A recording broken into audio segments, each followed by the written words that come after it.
جسے کہا گیا تھا کہ یہ جہاز کبھی ڈوب نہیں سکتا. The Titanic could never sink.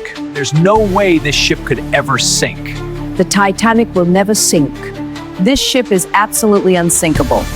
2 گھنٹے 40 منٹس میں سمندر کی گہرائی میں سما گیا. جس جہاز کو بنانے میں 3 سال لگے وہ 3 دن بھی سمندر میں نہیں ٹک پایا. اس جہاز پر لائف بوٹس صرف لمیٹڈ لوگوں کے لیے رکھی گئی تھی. آئس برگ دکھ گیا تھا پھر بھی ٹائٹینک کیوں نہیں بچ پایا. آج بھی ٹائٹینک کا ملبہ سمندر کے نیچے آہستہ آہستہ غائب ہو رہا ہے. 1909 وائٹ سٹار لائن کمپنی نے ایک فیصلہ لیا کہ وہ دنیا کا سب سے بڑا اور لگژری جہاز بنائیں گے تاکہ ان کی کمپنی سمندری سفر میں سب سے آگے ہو جائے. لیکن اس پروجیکٹس کی اصل سوچ جیب بروس اسمی نے کی تھی جو وائٹ سٹار لائن کا چیئرمین تھا. اس خواب کو حقیقت بنانے والی کمپنی تھی ہارلینڈ اینڈ وولف. بیلفاسٹ کی مشہور شپ بلڈنگ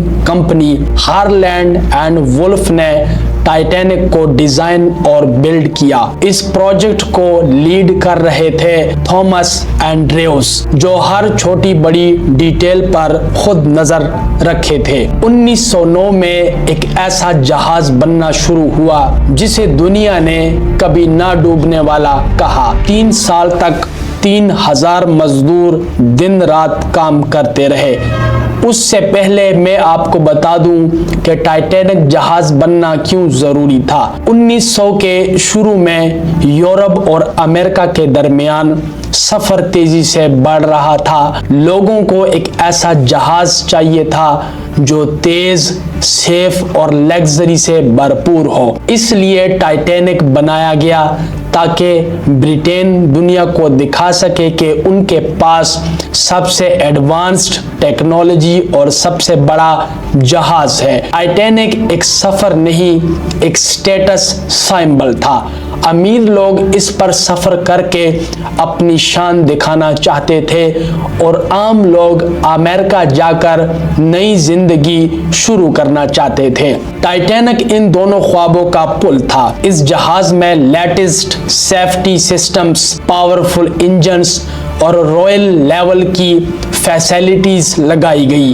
مقصد تھا سب سے بہترین اور یادگار سفر دینا. لیکن کبھی کبھی انسان اپنی کامیابی پر اتنا فخر کرتا ہے کہ قسمت اسے ایک سخت سبق دے دیتی ہے. ٹائٹینک کو بنانا ضروری سمجھا گیا کیونکہ وہ انسانی ترقی، کمپٹیشن اور بڑے خوابوں کی نشانی تھا.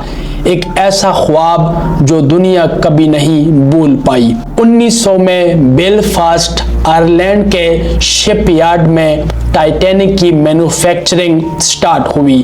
ہر دن لوہے کی ہزاروں پلیٹس جوڑی جاتی، انجن انسٹال ہوتے اور جہاز دھیرے دھیرے ایک شہر کی طرح کھڑا ہوتا گیا. 1911 تک اس کا مین سٹرکچر تیار ہو چکا تھا. Underground stairs, luxury rooms, swimming pool اور ریسٹورنٹس بنائے گئے. اس وقت کے حساب سے یہ ٹیکنالوجی کا کمال تھا. 1912 میں ٹائٹینک پوری طرح ریڈی ہوا. 3 سال کی محنت. اس جہاز پر $7.5 ملین کا خرچہ ہوا جو آج $200 ملین کے برابر ہے اور بے پناہ امیدیں اس سے جڑی ہوئی تھی. لیکن کسی کو اندازہ نہیں تھا کہ یہ شاہکار چند دن بعد تاریخ کا سب سے بڑا حادثہ بن جائے گا. اور پھر بنا دنیا کا سب سے بڑا لگژری جہاز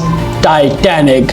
انسانی تاریخ کی سب سے مشہور کہانی. ٹائٹینک کی لمبائی تقریباً 882 فٹ تھی، مطلب 3 فٹ بال گراؤنڈز جتنا لمبا جہاز. اس کی اونچائی اتنی تھی کہ 11 منزل بلڈنگز کے برابر لگتی تھی. فرسٹ کلاس پیسنجرز کے لیے یہ کسی 5 اسٹار ہوٹل سے کم نہیں تھا. اس جہاز میں پاورفل انجنز اور ایڈوانس سیفٹی سسٹمز لگائے گئے تھے. اسی لیے لوگ اسے انسکنیبل